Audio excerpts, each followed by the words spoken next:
wabarakatuh. Perkenalkan, nama saya Nufajra Yuliantini. Saya adalah Widya Suara, ahli pertama dari Balai Besar Pendidikan dan Pelatihan Kesejahteraan Sosial, Kementerian Sosial RI.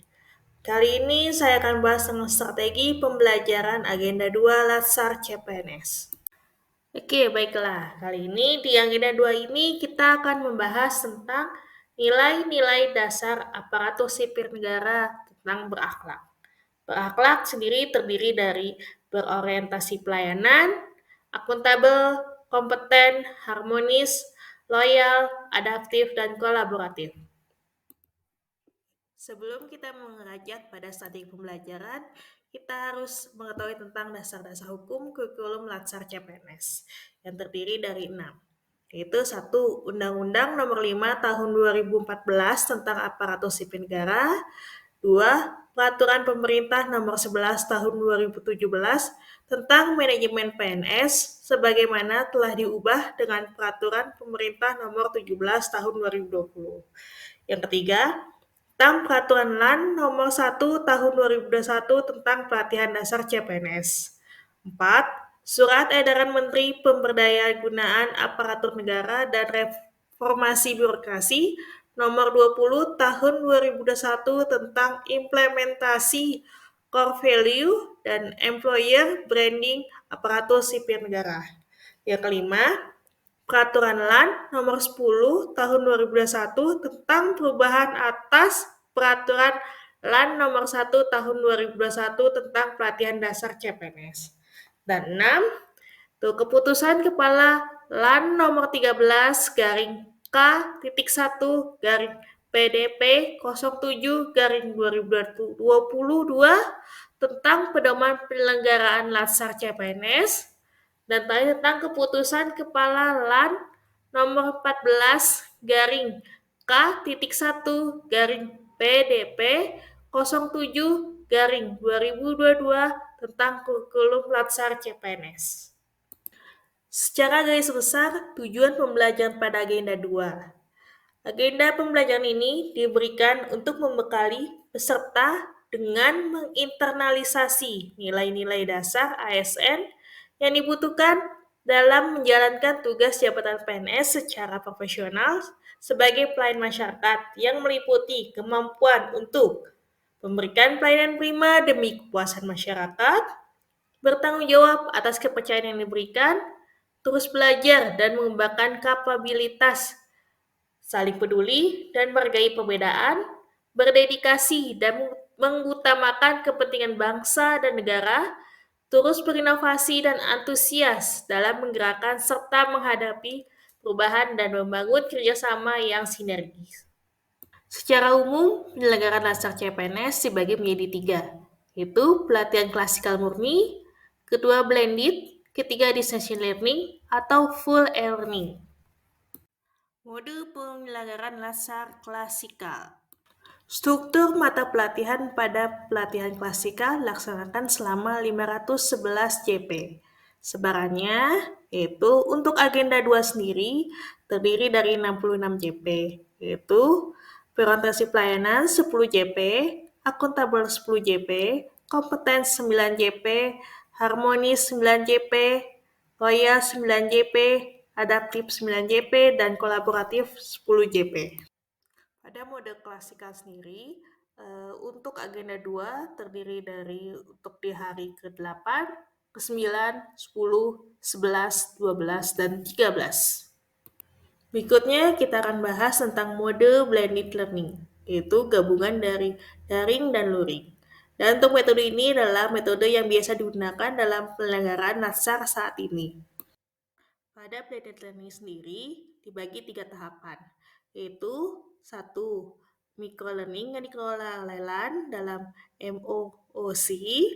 2. Distance learning yang dibagi dalam asinkronus dan sinkronus. Yang 3. Tentang belajar klasikal di tempat pelatihan. Fase pertama dalam blended learning yaitu pembelajaran mandiri atau MOOC, yaitu Massive Open Online Course, yaitu sebuah LMS atau Learning Management System yang dikelola oleh LAN. Peserta akan belajar mandiri melalui sistem dengan menggunakan jaringan internet. Untuk jadwal MOOC, untuk agenda 2 sendiri terdiri dari 21 JP, yaitu masing-masing mata pelatihannya terdiri dari 3 JP. Untuk jadwal sendiri, yaitu pada hari kelima, 6, 7, 8, 9, 10. Walaupun ada jadwal, peserta dibebaskan kapanpun saja mengakses dan membaca pembelajaran mandiri di LMS. Pada pembelajaran mandiri ini, peserta diwajibkan untuk membaca modul dan mengerjakan latihan-latihan soal yang ada di dalam LMS. Dan setiap langkah harus dilalui untuk memperoleh trofi penilaian sikap dan perilaku. Fase berikutnya pada pembelajaran blended learning yaitu distance learning yang terdiri dari asinkronus dan sinkronus. Pada jadwal distance learning di fase ini, yaitu untuk agenda 2 sendiri, terdiri dari untuk asinkronus sendiri itu 34 JP dan sinkronus 5 JP. Untuk agenda 2, yaitu tentang birokrasi pelayanan, di asinkronusnya 6 JP, akuntabel 6 JP, kompeten 4 JP, harmonis 4 JP, loyal 4 JP, adaptif 4 JP, dan kolaboratif 6 JP. Untuk di sinkronus, di agenda 2 sendiri digabung menjadi 5 JP, yaitu dengan total 39 JP. Untuk jadwal sendiri, untuk di destination learning sendiri, untuk di agenda 2, itu pada hari keempat, kelima, keenam, dan ketujuh. Untuk tahapan e-learning, di sinkronus itu bisa di hari pertama dan hari keempat. Untuk hari pertama, sebanyak 2 JP, di mana sebanyak 2 JP itu sebanyak 90 menit. Itu kegiatannya bisa dalam perkenalan, fasilitator dengan peserta dan antar peserta. Kedua, menjelaskan tujuan pertemuan agenda 2 dan ragam aktivitas pembelajaran. Selanjutnya, berdiskusi dengan peserta terkait pemahaman berakhlak yang sudah mereka dapatkan melalui bacaan modul maupun pengalaman. Yang terakhir, penutup itu menjelaskan penugasan yang akan peserta kerjakan selama agenda 2 dalam tahap asinkronus. Selanjutnya, untuk di hari keempat, itu sebanyak 3 JP, di mana kegiatan pembelajaran sendiri, dia dari ice breaking atau yel-yel, pemaparan tugas dan diskusi berakhlak, pembulatan atau lesson learning, yaitu dan pemberian feedback dari fasilitator. Untuk fase asinkronus di hari pertama, peserta menjalankan tugas individu. Untuk tahapan asinkronus hari kedua, peserta mendapat tugas kelompok sebanyak 2 tugas kelompok dan 1 tugas mandiri. Untuk di hari ketiga, peserta mendapatkan tugas individu.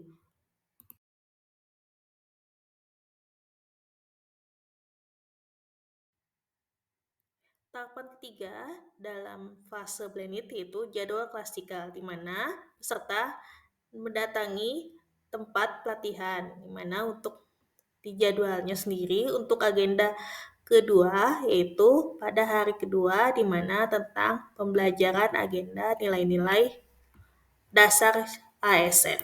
Tahapan ketiga, klasikal 9 JP, dapat terdiri dari kelas besar yaitu sebanyak 6 JP dan kelas kecil sebanyak 3 JP. Mode 3 dalam fase pelaksanaan laksar CPNS yaitu mode full e-learning. Mode ini dilaksanakan jika dalam keadaan darurat. Untuk model pembelajaran full e-learning yaitu peserta melakukan pembelajaran di MOOC dan distance learning, dan di mana semua tahapan aktualisasi dan habituasi pun dilakukan secara online. Untuk aktivitas pembelajaran full e-learning itu dapat dilihat pada gambar berikut. Terima kasih.